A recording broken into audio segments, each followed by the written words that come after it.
दोस्तों साथियों, आप सबके लिए लेकर आया हूं एक धमाकेदार ट्रिक। हिंदी की 12 खड़ी अंग्रेजी में कैसे लिखते हैं, कैसे पढ़ते हैं, और फुल ट्रिक के साथ वीडियो को अगर अंत तक आपने देख ली तो हमेशा के लिए आपको टेंशन का किसी भी हिंदी 12 खड़ी को अंग्रेजी में आप कन्वर्ट आसानी से कर सकते हैं। चलिए चलते हैं बोर्ड पर। सबसे पहले हिंदी के स्वर वर्ण और उनकी मात्राओं को अंग्रेजी में समझते हैं। यह आ, यह स्वर वर्ण और यह है इनकी मात्राएं, फिर उनको अंग्रेजी में कैसे समझे। आ के लिए अंग्रेजी में आता है ए। क्या आता है? आ के लिए आता है अंग्रेजी में डबल ए, और इस आकार की मात्रा के लिए ए भी आता है। तो इस आ के लिए, आकार की मात्रा के लिए कभी ए और कभी डबल ए, और आ के लिए हमेशा डबल ए। यह छोटी और ये छोटी की मात्रा, छोटी हो या छोटी की मात्रा हो, उसके लिए आता है अंग्रेजी में आई। यह बड़ी और यह बड़ी की मात्रा, बड़ी हो या बड़ी की मात्रा हो, दोनों के लिए आता है डबल ई। यह छोटी हो और यह छोटी हो की मात्रा, दोनों के लिए आता है अंग्रेजी में यू। क्योंकि इसी से, इन्हीं मात्राओं से अंग्रेजी 12 खड़ी को आपको तैयार करना है हिंदी से अंग्रेजी। यह बड़ी यू, यह बड़ी यू की मात्रा, बड़ी यू की मात्रा हो या बड़ी यू, उसके लिए आता है अंग्रेजी में डबल यू। यह ए और यह ए की मात्रा, ये हो या ए की मात्रा हो, दोनों के लिए आता है अंग्रेजी में ई। यह आई और यह है ई की मात्रा, दोनों के लिए अंग्रेजी में आता है ये आई। यह ओ, क्या है? ओ, और यह ओ की मात्रा, दोनों के लिए अंग्रेजी में आता है ओ। यह औ और यह औ की मात्रा, दोनों के लिए अंग्रेजी में आता है ए। यह है अन, इसके अंदर औ की ध्वनि होती है, उसके लिए ए, और आ के लिए ए, और ये बिंदी के लिए जिसको अनुस्वार कहते हैं उसके लिए आता है एन। क्या आता है? एन। और ये विसर्ग के लिए अंग्रेजी में आता है एच। उम्मीद है ये समझ में आ गया। तो चलिए अब बोर्ड पर चलते हैं। यह त वर्ग की 12 खड़ी, इससे पहले 3 वीडियो अपलोड हो चुके, ये चौथी वीडियो है। तो में अ प्लस होता है। क्या होता है? अ प्लस। त प्लस अ से क्या होगा? त। तो आप ये याद रखिएगा कि हिंदी के व्यंजन वर्ण में जब कोई मात्रा ना हो, उसके अंदर अ की ध्वनि छुपी होती है।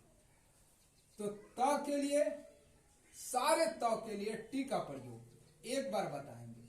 त के लिए टी, और इस अ के लिए ए, तो बन गया त के लिए टी, और आकार की मात्रा के लिए डबल ए, तो बन गया त के लिए टी, और छोटी की मात्रा के लिए आई, जो मैंने वहां बताया है। त के लिए टी, और बड़ी त के लिए टी, और बड़ी की मात्रा के लिए डबल ई, तो हो गया ती। क्या हो गया? ती। त के लिए टी, और छोटी यू की मात्रा के लिए यू, तो बन गया तू। त के लिए टी, और बड़ी यू की मात्रा के लिए डबल ओ, तो बन गया तू।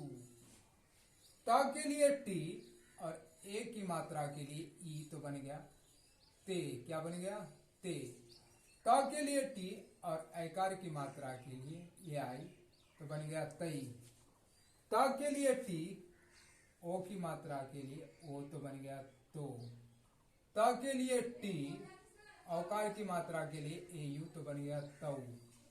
त के लिए टी, और उसके अंदर औ की ध्वनि है, उसके लिए, और अनुस्वार के लिए एन, तो हो गया तन। त के लिए टी, और अ की ध्वनि उसके लिए ए, और विसर्ग के लिए एच, तो बन गया ता। एक बार पढ़ लीजिए। ता ती ती, तू तू, ते तई, तो तऊ, तन ता। अब पढ़ लीजिए था प्लस आ से बनेगा था। जब व्यंजन वर्ण के अंदर कोई भी मात्रा ना हो, उसके अंदर अ की ध्वनि हो, तो यहां पहले जान लीजिए एक बार, आप सिर्फ एक बार, कि था कैसे बनता है। था टीएच से बनता है। था 12 बार था है, सबके लिए टीएच का प्रयोग हुआ है। और इस अ के लिए ए तो बन गया था। था क्या बन गया? था। अब देखिए था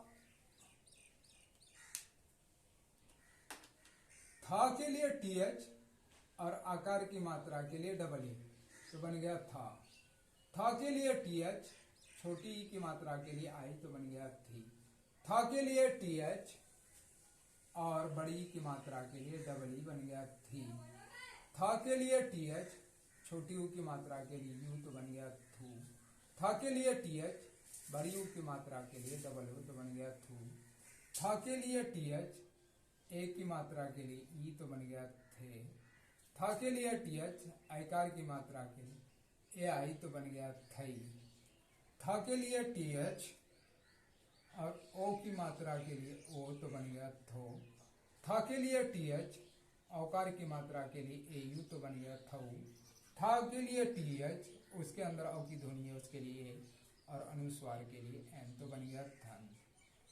था के लिए टीएच और उसके अंदर औ की ध्वनि है उसके लिए ए, और आकार की मात्रा और विसर्ग के लिए एस तो बन गया था। एक बार पढ़ लीजिए। था थी थू थू थे थई थो थऊ थन था। अब पढ़ लीजिए दा। देखिए दा प्लस आ से बनता है क्या? दा। क्या बना? दा प्लस आ से क्या बनेगा? दा। तो दा के लिए सबसे पहले जान लीजिए, दा के लिए इसका प्रयोग होता है डी का। दा के लिए डी का और आ के लिए ए का, तो हो गया दा। दा। दा के लिए डी, दा के लिए डी और आकार की मात्रा के लिए डबल ए तो बन गया दा। दा के लिए डी और छोटी की मात्रा के लिए आई तो बन गया दी। दा के लिए डी और बड़ी की मात्रा के लिए डबल ई तो बन गया दी। दा के लिए डी और छोटी यू की मात्रा के लिए यू तो बन गया दू। दा के लिए डी और बड़ी यू की मात्रा के लिए क्या बन गया? डबल ओ तो हो गया दू। दा के लिए डी, ए की मात्रा के लिए ई तो बन गया दे। डा के लिए डी, ऐकार की मात्रा के लिए ए आई, साथ साथ याद होना है दई। दा के लिए दी और ओ की मात्रा के लिए ओ तो बन गया दो। दा के लिए डी, औकार की मात्रा के लिए ए यू तो बन गया दो। दा के लिए डी और उसके अंदर औ की ध्वनि है उसके लिए ए, और अनुस्वार के लिए एन तो बन गया दन। दा के लिए डी और अ की ध्वनि उसके अंदर है उसके लिए ए, और विसर्ग के लिए एस तो बन गया द। एक बार पढ़ लीजिए। दा दा कर दा, दाहर से दी, दा दुद दी, दाहर से दू, दा दुर्ग दाय कर दे, दाय कर दे, दाव दो, दाव कर दो, दान सर्जन, दाव सर्ग दा। अब आइए धा। क्या पढ़ेंगे इसको? धा प्लस आ से बनता है धा। क्या बनता है? धा। धा। धा कैसे बनता है एक बार आप जान लीजिए, क्योंकि सब में धा के लिए डीएच का प्रयोग हुआ है। डीएच से क्या बनता है? धा, और आ के लिए ए तो बन गया धा। धा। डीएच से धा और आकार की मात्रा के लिए डबल ए तो बन गया धा। अब देखिए धी। धी, यहाँ पे थोड़ा सा मिस्टेक हो रहा है, यह है धी। यहाँ पे आपको धी लिख के दे रहा हूं मैं। डीएच आई से क्या बनेगा? धी। धा के लिए डीएच और छोटी की मात्रा के लिए आई तो बन गया धी। धा के लिए डीएच और बड़ी की मात्रा के लिए डबल ई तो बन गया धी। धा के लिए डीएच और छोटी यू की मात्रा के लिए यू तो बन गया धू। तो बन गया धू। धा के लिए डीएच और बड़ी यू की मात्रा के लिए डबल ओ तो बन गया धू। धा के लिए डीएच, ए की मात्रा के लिए ई तो बन गया धे। धा के लिए डीएच, ऐकार की मात्रा के लिए बन गया ए आई तो बन गया धई। धा के लिए डीएच, ओ की मात्रा के लिए ओ तो बन गया धो। धा के लिए डीएच, औकार की मात्रा के लिए ए यू तो बन गया धौ। धा के लिए डीएच, उसके अंदर औ की ध्वनि है और अनुस्वार के लिए एन तो बन गया धन। धा के लिए डीएच, उसके अंदर औ की ध्वनि है उसके लिए, और विसर्ग के लिए एच होना चाहिए एच। तो बन गया धा, धा। एक बार पढ़ लीजिए, धा धा धी धी धी धू धू धे धई धो धौ धन धा। अब आइए ना, ना, ना प्लस आ से बनता है ना, क्या बनता है ना, ना प्लस आ से क्या बनेगा ना। तो ना के लिए क्या होता है, सबसे पहले एक बार जान लीजिए, ना के लिए एन और आकार की मान आ की ध्वनि के लिए ए, तो बन गया ना। अब जहां जहां ना आएगा उसके लिए एन का प्रयोग, ना के लिए एन आकार की मात्रा के लिए डबल ए, तो बन गया ना। ना के लिए एन छोटी की मात्रा के लिए आई, बन गया नी। ना के लिए एन बड़ी की मात्रा के लिए घबली, बन गया नी। ना के लिए एन छोटी ऊ की मात्रा के लिए यू, तो बन गया नू। ना के लिए एन बड़ी ऊ की मात्रा के लिए डबल हो, तो बन गया नू।